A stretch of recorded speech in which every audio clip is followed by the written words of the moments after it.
شروع اللہ کے نام سے جو نہایت مہربان اور رحم فرمانے والا ہے۔ السلام علیکم۔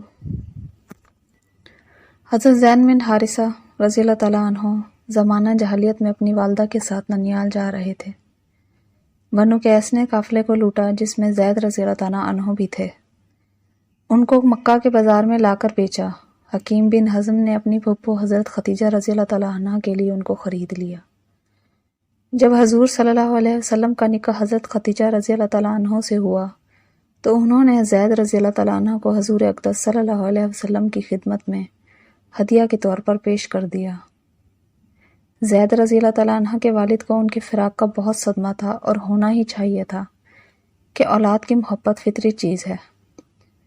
وہ زید رضی اللہ تعالیٰ عنہ کے فراق میں روتے اور اشعار پڑھتے پھرا کرتے تھے۔ اکثر جو اشعار پڑھتے تھے ان کا مختصر ترجمہ یہ ہے کہ میں زید رضی اللہ تعالیٰ عنہ کی یاد میں روتا ہوں اور یہ بھی نہیں جانتا کہ وہ زندہ ہے تاکہ اس کی امید کی جائے یا موت نے اس کو نمٹا دیا۔ خدا کی قسم مجھے یہ بھی معلوم نہیں کہ تجھے اے زید نرم زمین نے ہلاک کیا یا کسی پہاڑ نے ہلاک کیا۔ کاش مجھے یہ معلوم ہو جاتا کہ تو عمر بھر بھی کبھی بھی واپس آئے گا یا نہیں۔ ساری دنیا میں میری انتہائی غرض تیری واپسی ہے۔ جب آفتاب طلوع ہوتا ہے جب بھی مجھے زید ہی یاد آتا ہے، اور جب بارش ہونے کی ہوتی ہے جب بھی مجھے اسی کی یاد ستاتی ہے، اور جب ہوائیں چلتی ہیں تو بھی اس کی یاد کو بھڑکاتی ہیں۔ ہائے میرا غم اور میرا فکر کس قدر طویل ہو گیا۔ میں اس کی تلاش اور کوشش میں ساری دنیا میں اونٹ کی تیز رفتاری کو کام میں لاؤں گا اور دنیا کا چکر لگانے سے نہیں اکتاؤں گا۔ اونٹ چلنے سے اکتا جائیں تو اکتا جائیں لیکن میں کبھی بھی نہیں اکتاؤں گا۔ اپنی ساری زندگی اسی میں گزار دوں گا۔ ہاں میری موت ہی آ گئی تو خیر کہ موت ہر چیز کو فنا کر دینے والی ہے۔ آدمی خواہ کتنی ہی امیدیں لگا لے مگر میں اپنے میں فلاں رشتہ دار اور آل و اولاد کو وصیت کر جاؤں گا کہ وہ بھی اسی طرح زید کو ڈھونڈتے رہیں۔ غرض یہ اشعار وہ پڑھتے تھے اور روتے ہوئے ڈھونڈتے پھرا کرتے تھے۔ اتفاق سے ان کی قوم کے چند لوگوں کا حج کو جانا ہوا اور انہوں نے زید رضی اللہ تعالیٰ عنہ کو پہچانا، باپ کا حال سنایا، شعر سنائے، ان کی یاد و فراق کی داستان سنائی۔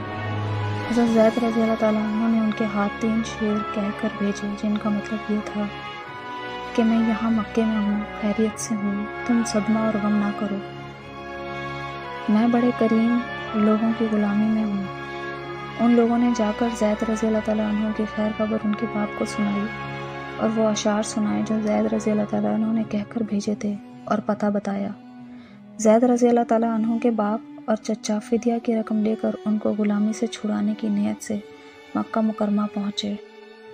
تحقیق کی پتہ چلا، حضور اکرم صلی اللہ علیہ وسلم کی خدمت میں پہنچے اور عرض کیا، اے ہاشم کی اولاد اور اپنی قوم کے سردار، تم لوگ حرم کے رہنے والے ہو اور اللہ کے گھر کے پڑوسی، تم خود قیدیوں کو رہا کراتے ہو، بھوکوں کو کھانا کھلاتے ہو، ہم اپنے بیٹے کی طلب میں تمہارے پاس پہنچے ہیں، ہم پر احسان کرو اور کرم فرماؤ اور فدیہ قبول کر لو اور اس کو رہا کر دو، بلکہ جو فدیہ ہو اس سے زیادہ لے لو۔ حضور اکرم صلی اللہ علیہ وسلم نے فرمایا، کیا بات ہے؟ عرض کیا، زید کی طلب میں ہم لوگ یہاں آئے ہیں۔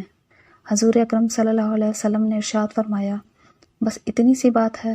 عرض کیا کہ حضور بس یہی غرض ہے۔ آپ صلی اللہ علیہ وسلم نے ارشاد فرمایا، اس کو بلا لو اور اس سے پوچھ لو، اگر وہ تمہارے ساتھ جانا چاہے تو بغیر فدیہ ہی کہ وہ تمہاری نظر ہے، اور اگر نہ چاہنا چاہے تو میں ایسے شخص پر جبر نہیں کر سکتا جو خود نہ جانا چاہے۔ انہوں نے عرض کیا کہ آپ نے استحقاق سے بھی زیادہ احسان فرمایا، یہ بات خوشی سے منظور ہے۔ حضرت زید رضی اللہ تعالیٰ عنہ بلائے گئے۔ آپ صلی اللہ علیہ وسلم نے فرمایا کہ تم ان کو پہچانتے ہو؟ عرض کیا، جی ہاں پہچانتا ہوں، یہ میرے باپ ہیں اور یہ میرے چچا۔ حضور اکرم صلی اللہ علیہ وسلم نے فرمایا، میرا حال بھی تمہیں معلوم ہے، اب تمہیں اختیار ہے کہ میرے پاس رہنا چاہو تو تم میرے پاس رہو، ان کے ساتھ جانا چاہو تو اجازت ہے۔ حضرت زید رضی اللہ تعالیٰ عنہ نے عرض کیا کہ حضور میں آپ کے مقابلہ میں بھلا کس کو پسند کر سکتا ہوں؟ آپ میرے لیے باپ کی جگہ بھی ہیں اور چچا کی جگہ بھی۔ ان دونوں باپ چچا نے کہا کہ زید، غلامی کو آزادی پر ترجیح دیتے ہو اور باپ، چچا اور سب گھر والوں کے مقابلے میں غلام رہنے کو پسند کرتے ہو؟ زید رضی اللہ تعالیٰ عنہ نے کہا کہ ہاں، میں نے ان میں ایسی بات دیکھی ہے جس کے مقابلے میں کسی چیز کو بھی پسند نہیں کر سکتا۔ یہ بات انہوں نے حضور اکرم صلی اللہ علیہ وسلم کی طرف اشارہ کر کے کہی۔ حضور اکرم صلی اللہ علیہ وسلم نے جب یہ جواب سنا تو ان کو اپنی گود میں لے لیا اور فرمایا کہ میں نے اس کو اپنا بیٹا بنا لیا۔ زید رضی اللہ تعالیٰ عنہ کے باپ اور چچا بھی یہ منظر دیکھ کر بہت خوش ہوئے اور خوشی سے ان کو چھوڑ کر چلے گئے۔ حضرت زید رضی اللہ تعالیٰ عنہ اس وقت بچے تھے۔ بچپن کی حالت میں سارے گھر کو، عزیز و اقارب کو غلامی پر قربان کر دینا جس محبت کا پتہ دیتا ہے وہ ظاہر ہے